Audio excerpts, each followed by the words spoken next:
Good day, everyone. My topic is all about the content of program plan, the planning process, and the 7-stage model of the program development. So, content of program plan, planning need not be cumbersome, lengthy process. It should be brief and written in a plain language. It should define what the program is designed to do, the resources required, and the measures that will be used to determine whether the program is achieving your goals. So the key to success is a systematic, realistic planning effort rather than a glossy and formal planning document.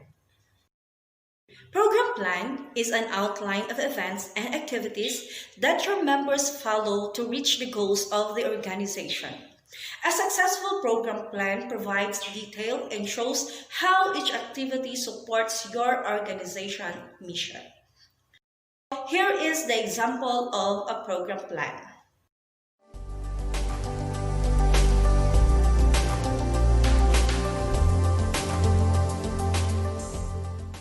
This program plan was made and conducted by the Department of Education Division of South Cotabato during the Teachers Induction Program for the newly hired teachers held last November 15, 2018.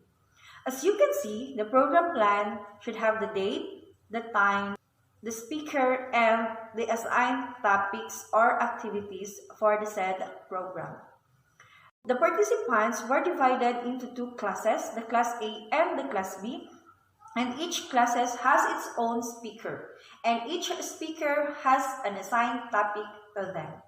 It has also the officers of the day, the secretariat, and the ICT in charge, and other personnel or facilitators to accommodate the participants. Program planning is the process by which a program is conceived and brought to fruition.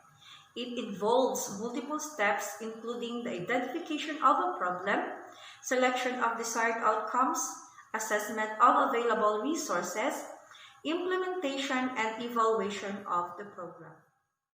The planning process provides the foundation for sound decision-making in setting program priorities and using resources. By necessity, it involves gathering, analyzing, and interpreting data, identifying community needs, concerns, and assets, and communicating the results.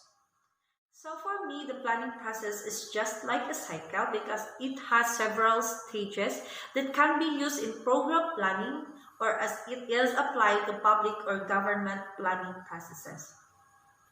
So again, planning can be viewed as an approach to problem solving. It provides a systematic way of viewing problems and developing short and long-term solutions. It can also be viewed as a decision-making process used to develop or used as a guide in decision concerning future needs. So the following are the stages of the planning process. These stages can be used as a guide to develop a 5-year program plans or to revise an existing plans. The first stage is identify problems and needs. The second stage is develop goals and objectives. The third stage is develop alternative strategies. The fourth stage is select strategies and develop a detailed plan. The next stage, or the fifth stage, is design and monitoring an evaluation plan.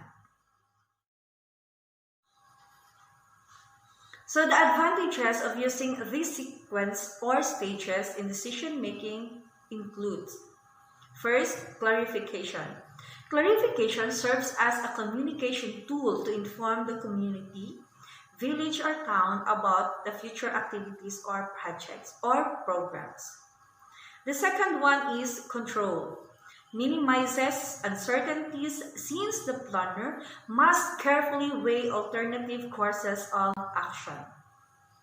The third one is management, a useful method of allocating limited resources. The last one is for evaluation.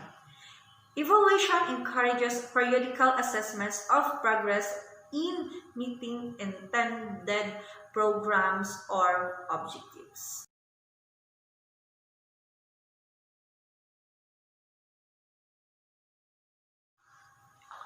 The first stage of the planning process is the identification of the problem. This stage, the planners and community leaders collect information to assess problems and needs. A variety of techniques may be used. Conduct surveys as number 1, using a complete census of a given area or sample surveys that focus on problems or concerns. Number 2, hold community, village, or town meetings or identify key problems and issues. Third is conduct interviews with others who are involved or concerned, such other government agencies, non-government organizations, and community groups. The last one is use secondary data, census or prior survey data to identify problems and needs. So the planner and team see that many problems exist. The planner must work with staff and residents to select problems requiring attention. The planner needs to ask a number of questions at this stage to clarify the problems in the community. So the first question to be asked is, what is the main problem of concern? Why is it a problem? Are existing resources available to eliminate the problem? Is another agency or organization trying to solve the problem? How severe is the problem? So it is important to realize that problems are not always what they seem to be at first glance. Detailed investigations, in addition to a consensus with community members, are needed. Always remember, the way the problem is stated directs attention to the solutions. The next stage is the goals and objectives.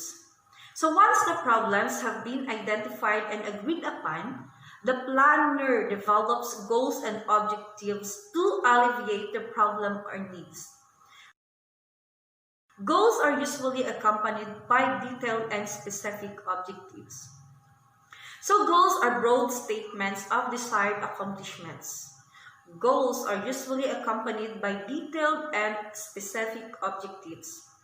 In general, objectives can be defined as a specific, measurable accomplishment to be achieved within a given time period. Developing clear objectives provides the guidelines for measuring progress and achievements. Objectives are written best if they are smart. For me, smart objectives are the following. S stands for specific, indicates the target population for given services. M stands for measurable, indicates how many will be targeted. A stands for area specific. It indicates the geographic location of the target population or community. R is for realistic. So it takes into account existing resources and has the support of the target population or community involved. And T stands for time bound. It should indicate the time period when accomplishments will be achieved. So examples of goals and objectives in a certain community, just like here in our place, Barangay Nyasa. Our goal is to improve the quality of housing. So our objective is to build homes for almost 30 citizens in Barangay Nyasong by January 2021. So specific, we should build new homes for citizens. Measurable, of course, 30 citizens or 30 households. So area specific, of course, here, Barangay Nyasong.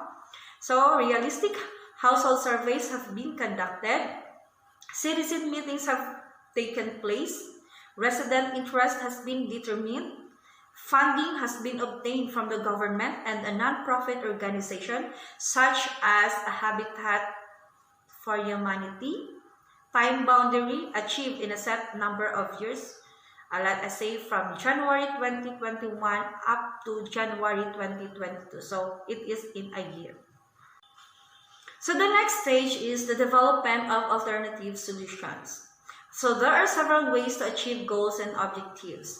So at this stage, the planner working with staff and community leaders comes up with a list of alternative strategies to achieve the goals and objectives. There are 3 basic ways to collect information for this activity. First is to investigate ways that other agencies and communities are achieving similar objectives. Second, have staff and others generate ideas based on their personal experience. Third, use knowledge gained from demonstration or pilot projects that offer possibilities in achieving the intended goals and objectives. So once alternative strategies have been identified, evaluate each to determine which is the most appropriate for achieving goals and objectives. There are a number of ways to evaluate each alternative strategy. First, financial considerations. How much would it cost to implement? Available resources. It refers to staff, money, and time to implement availability. Target population. Will the target population accept the given strategy? Social costs. What are the long-term positive and negative consequences of the strategy to the target population? Intended objectives. Will it achieve the intended objectives? How and when? The 4th stage of the planning process is the selection of strategies and development of detailed plan. So once a strategy has been selected, a detailed plan to implement the strategy is developed. The development of the plan requires 4 types of activities. So number 1, programming. Identify the activities or tasks that need to be completed in order to reach the desired objectives. In many cases, several major tasks or activities are required to achieve each objective. Activities then need to be put into the order in which they should be completed. So second is allocating resources. Determine and assign the resources needed to implement the activities. Resources are normally divided into 3 general categories: the human, physical, and financial. So in planning, both internal as well as external resources are identified. While it is important to identify resources within the organization to carry out specified activities, other public and private sector agencies can also play major roles in implementing the plan. Community roles or members can also contribute to planning and implementation activities. Next is the scheduling.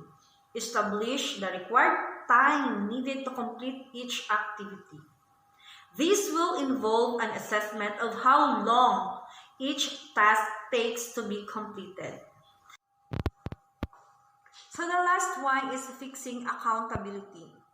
Determine specific individual, agency, or institutions responsible for the accomplishment of activities or programs. Simple devices can be used to indicate tasks and plan completion time, such as the Gantt charts, which indicate tasks vertically and time horizontally.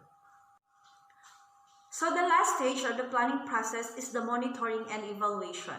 So monitoring and evaluation help guide the following kinds of decisions: continue or discontinue a program or component of a plan, improve existing programs or plans, add or drop a component or an entire program, institute a similar program elsewhere, reallocate resources among competing programs or program components. So So there are two types of evaluations. First is the process evaluation. Helps program managers and policymakers redirect program activities to achieve desired goals. Process evaluation is concerned with the efficient use of resources such as personnel and equipment, and focuses on reducing waste and making more productive use of scarce resources. It is primarily concerned with finding better ways of implementing the plan.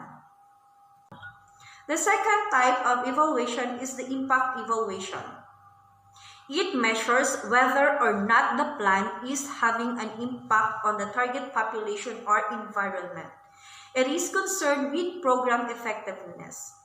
That is, whether or not the plan is achieving its objectives. So some people also refer to monitoring programs as a form of evaluation.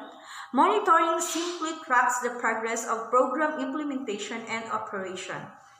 It usually entails the development of an information system that is updated periodically to meet reporting requirements of certain activities, such as the expenditures of funds, the number of participants, allocation of staff to given tasks, and the completion of given tasks.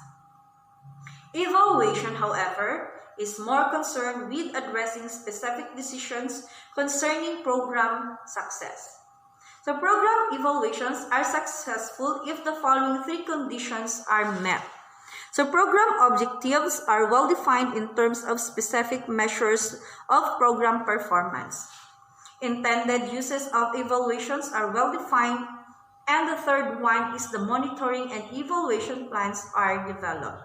So it includes an evaluation strategy in the plan to determine if goals and objectives are being achieved. The plan should include a time frame and budget for monitoring and evaluation. So as a result, a program is created when an organization identifies a need and creates a plan for addressing that need. So in order to be successful, a program must have specific goals and a process for meeting those goals. So program planning is the means by which these objectives is achieved.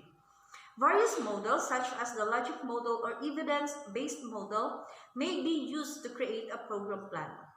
So when planning, an organization will consider the problem that has been identified, potential solutions, and that organization will consider the problem that has been identified, potential solutions and desired outcomes, and the resources available to implement the program. Support and participation by the stakeholders or other interested parties, and ongoing program evaluations are key elements of solid program planning. So as a result, a program is created when an organization identifies a need and creates a plan for addressing that need. In order to be successful, a program must have specific goals and a process for meeting those goals. So program planning is the means by which this objective is achieved.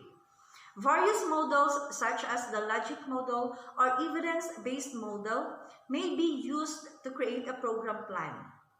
So when planning, an organization will consider the problem that has been identified, potential solutions, and desired outcomes, and the resources available to implement the program, support and participation by stakeholders or other interested parties.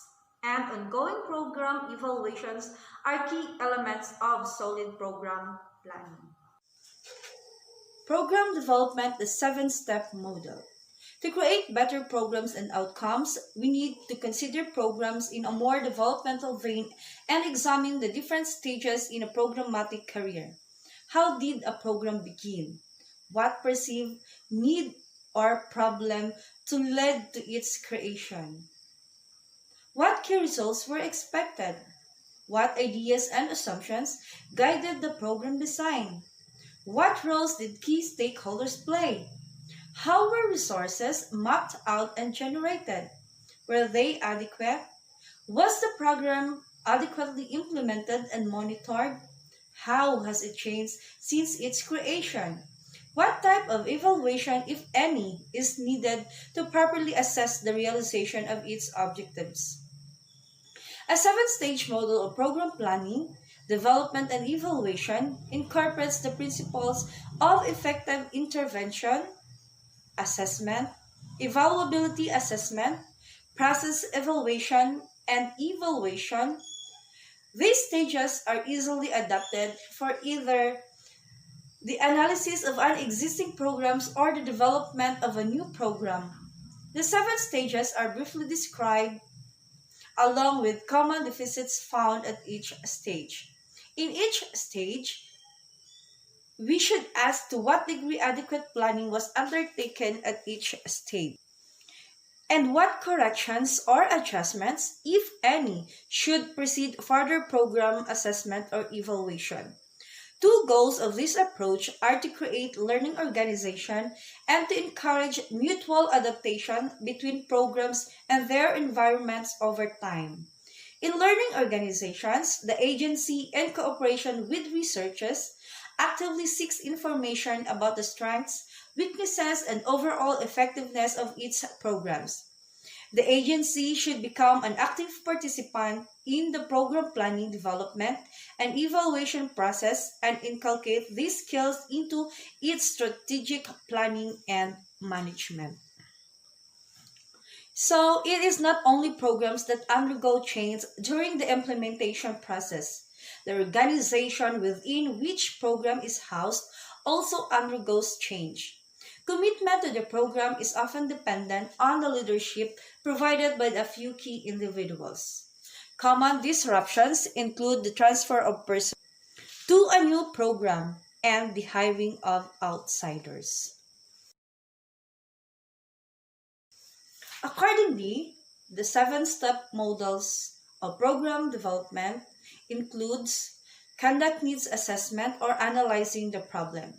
So in this step, it describes your target audience, identified program planning process, and need for your agency to address the problem.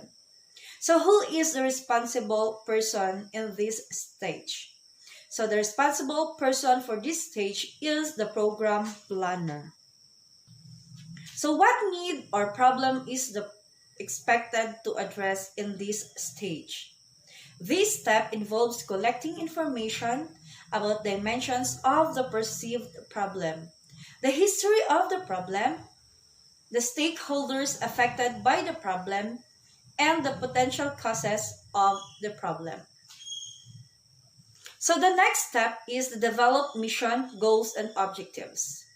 In this step, it develops goals that accurately reflect potential solutions to the problems found during the needs assessment.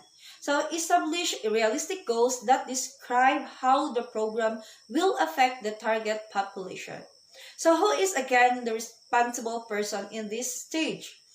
So again, the responsible person is the program planner.